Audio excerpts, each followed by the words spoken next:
Hello, everybody. My name is Margo Mountjoy, and I'm a clinician scientist from Canada. I thank Vincent for inviting me today to speak with you on the prevention, creating a healthy athlete environment for mental health. I'm sorry that I can't be with you in person because of a pandemic, but also through Zoom because of time zone restrictions. Nonetheless, I'm grateful for the opportunity to share some thoughts with you today. I'd like to make it clear that I have no financial conflict of interest at all at this topic. However, I am a member of several international sport organizations that I will declare as listed on this slide. And before I start into talking about mental health and cultures, I want to draw to your attention this HBO documentary by Michael Phelps and 9 other American Olympians that talks very distinctly about the culture within U.S. Olympic Committee and U.S. sports, in particular as it pertains to mental health. And I think if you have not had an opportunity to watch this HBO documentary, I encourage you to gain access and watch it because it really exemplifies some of the principles that I'm going to talk to today from the athlete voice, from the athlete perspective. And I think there's a lot that we can learn from listening to our athletes and having the athlete voice front and center. So there's many quotes from this HBO documentary, but one of them that spoke very much to me was this one of Michael Phelps's. Don't think anybody really cared to help us. I don't think they jumped in to ask us if we were okay. As long as we were performing, I don't think anything else mattered. That's disturbing to me. Our athletes are human beings and individuals with rights, and one of those rights is to a healthy environment, sport environment. Here's another Olympian, Lola Jones. I don't think they're maliciously ignoring our well-being. I just don't know that they realize it's like a full crisis yet. How many more Olympians, dead Olympians, do they need before they realize there might be an epidemic here? And I think this one is also very true because I don't honestly believe that sport organizations don't care about their athletes. I wonder if perhaps it's not a malicious ignoring as a lack of knowledge. So that certainly points out another point that I think we have a role in making sure that our sport environments for our athletes is healthy so that they can maintain good physical as well as mental health for performance as well as for well-being. Really worth looking at. Please look it up.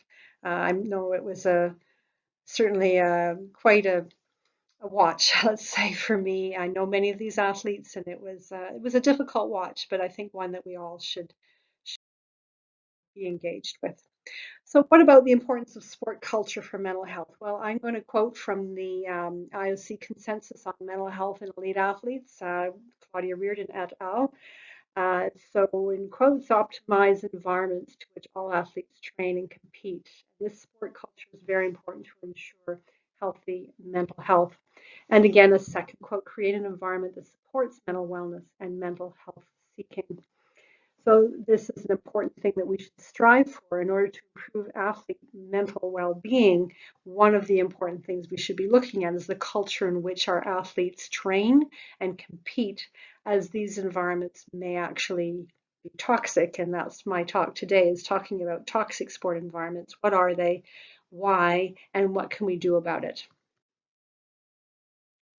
So, in another two papers here, Reardon Sports Med, that's the consensus statement, but in another paper by Lancaster, looking at risk factors for depression in athletes, did identify environmental factors such as poor quality relationships within the sport environment and lack of social support. Let's also look at other environmental influences on mental health. If we look at the harassment and abuse literature, and this particular diagram is from the IOC consensus that talks about the culture of discriminations, the culture of discriminations based on discriminations against sex, gender, ethnicity. I mean, the list is here. You can read it.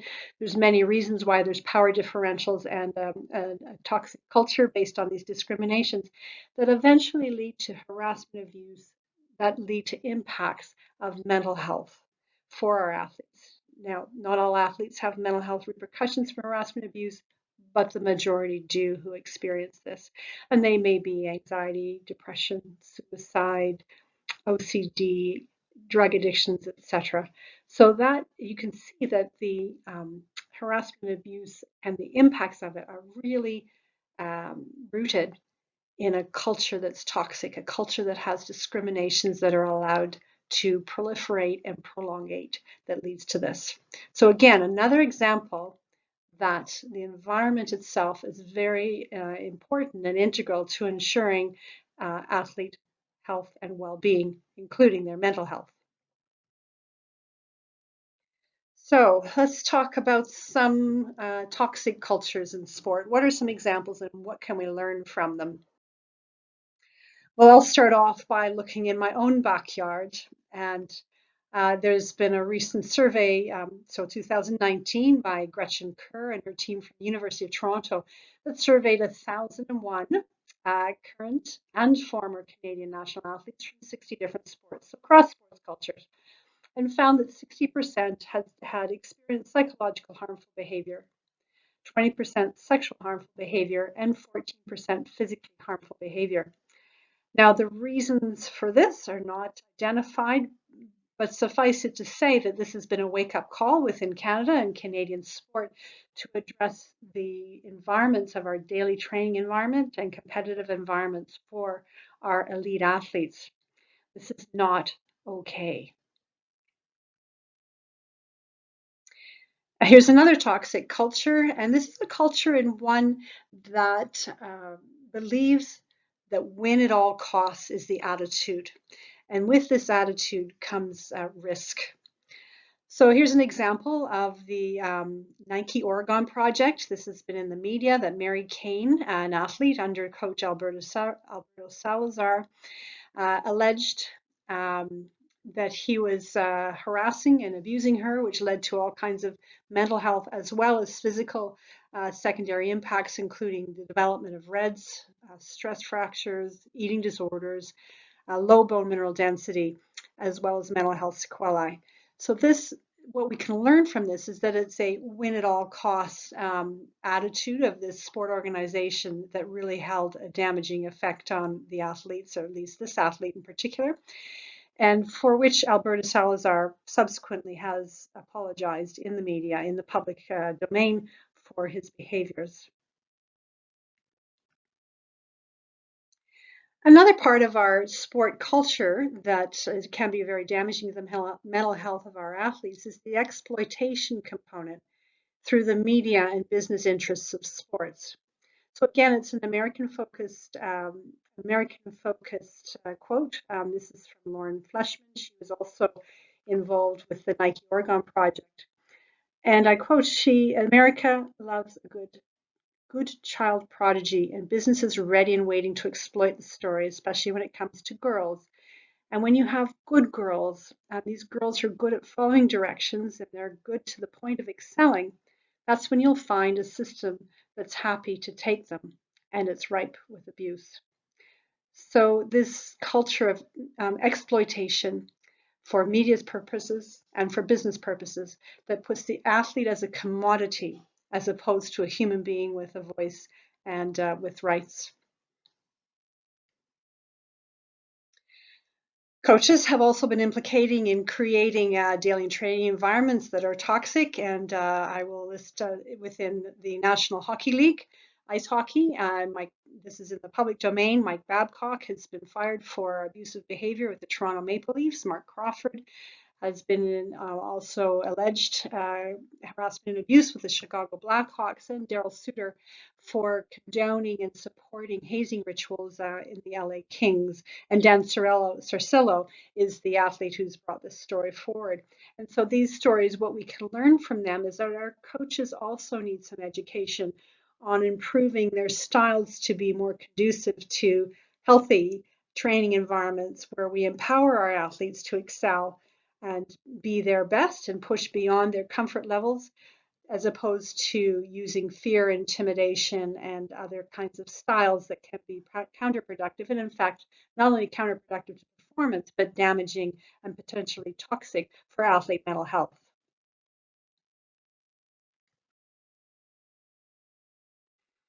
Here's another example, and this is from Europe. This is from France and ice skating. And here's an example where there's an abuse of power. Now, there's many examples of abuse of power in sport that's caused a toxic environment with damages to athletes. But this one in particular is an example where this coach was allowed to perpetrate and abuse an athlete without the leadership putting checks in place to ensure that this activity didn't happen. So this was an ice skating story where this coach and former world bronze medal Sarah Abitbol has alleged sexual harassment and sexual abuse from her coach.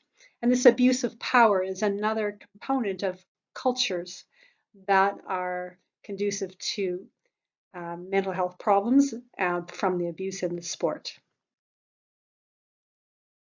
There may also be country cultures and traditions within sport that are beyond just a single sport or a single perpetrator. And here is one that is from July 2020, a report called "I Was Hit So Many Times I Can't Count." This came out in the summer when it would have been during the Olympic Games in Japan. But because the Olympics were postponed and this report the authors of the report did not feel that it was safe to delay the report release for another year. They did release it in 2020.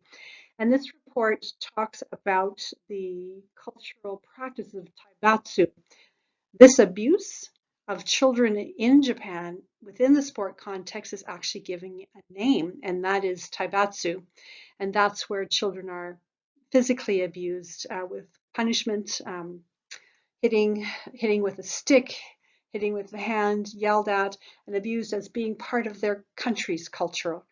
And that is going to take a shift in this country to make the changes to support children, to give athletes a voice and their rights to a safe sporting environment. Here's another example of a toxic environment, and this environment is a sport-specific environment, so not a country-specific one, but a sport-specific environment, and that is the International Weightlifting Federation. And this federation has been challenged recently with some corruption, and corruption that has touched many aspects of function of the International Weightlifting Federation, and the allegations of serious doping concerns, of which details I'm not privy to, but there has certainly been a report this year filed by Rich McLaren. Rich McLaren, I don't know if you know that name, was the man who uncovered the Russian doping scandal in Sochi 2014.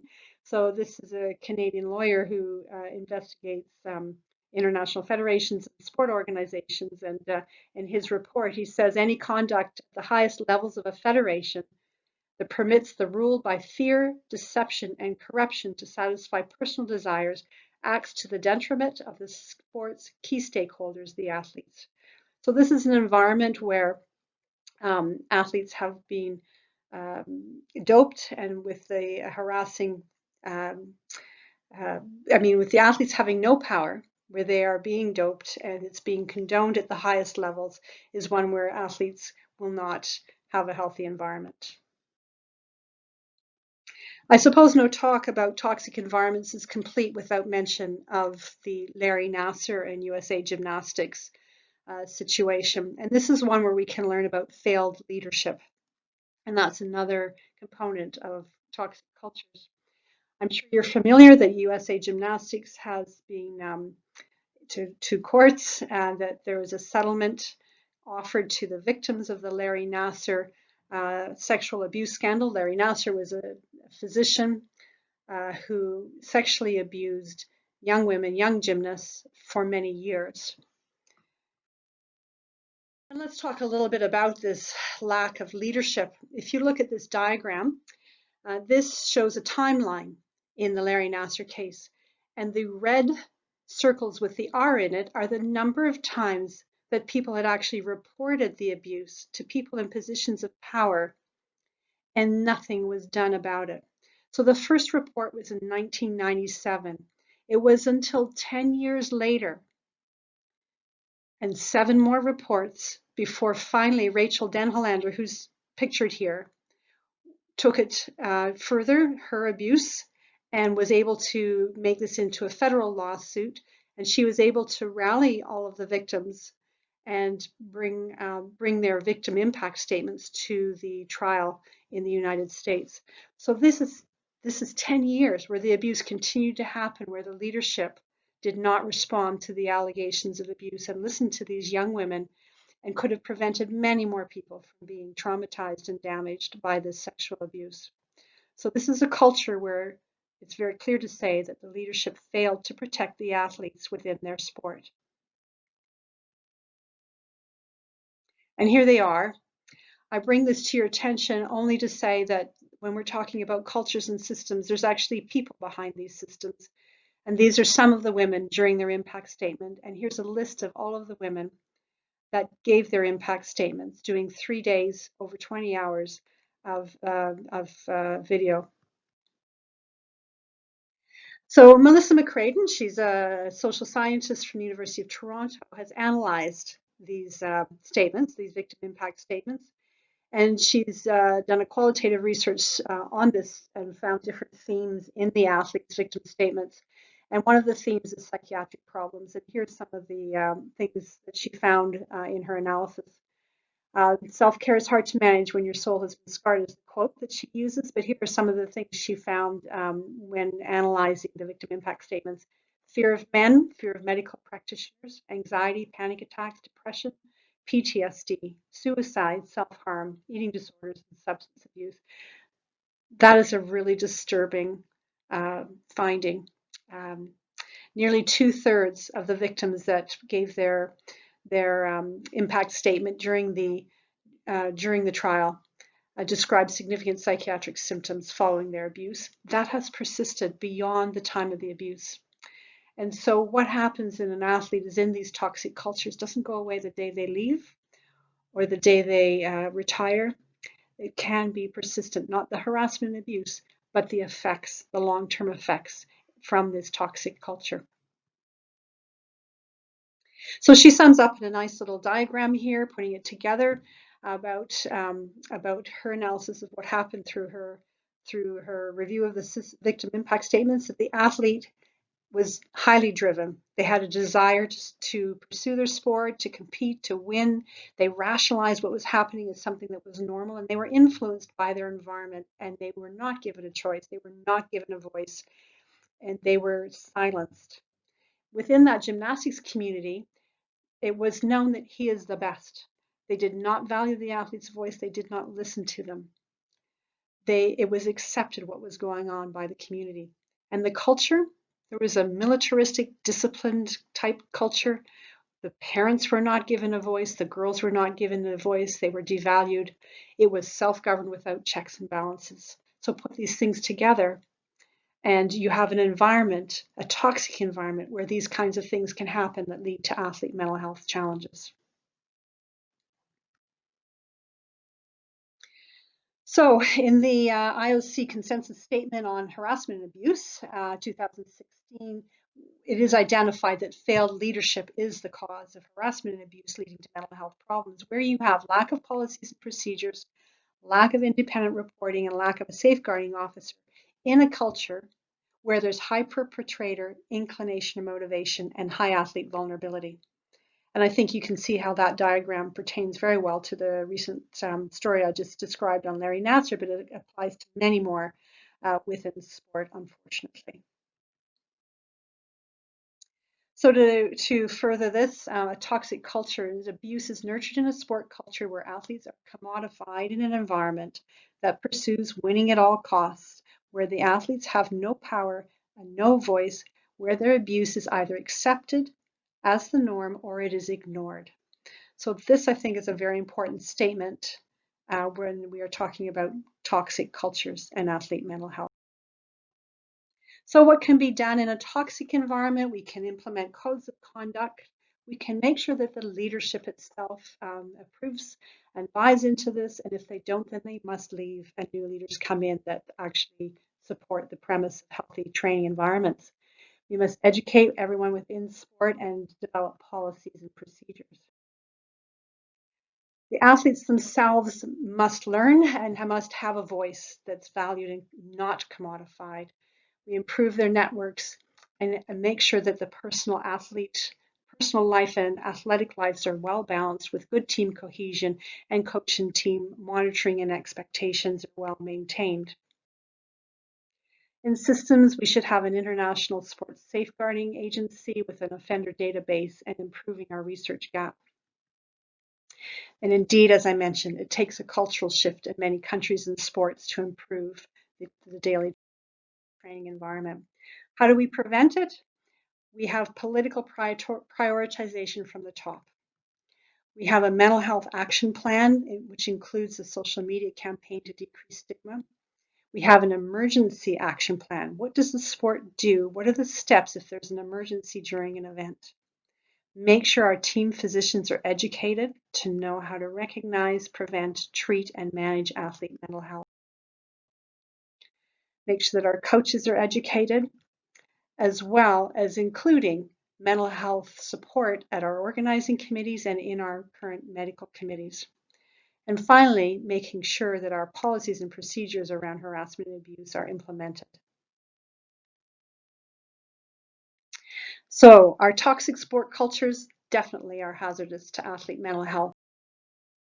But we also know that a healthy sport culture is achievable if there's the political desire and the action and financial support to make it happen. So thank you for your attention and thank you for your action on what we've discussed today.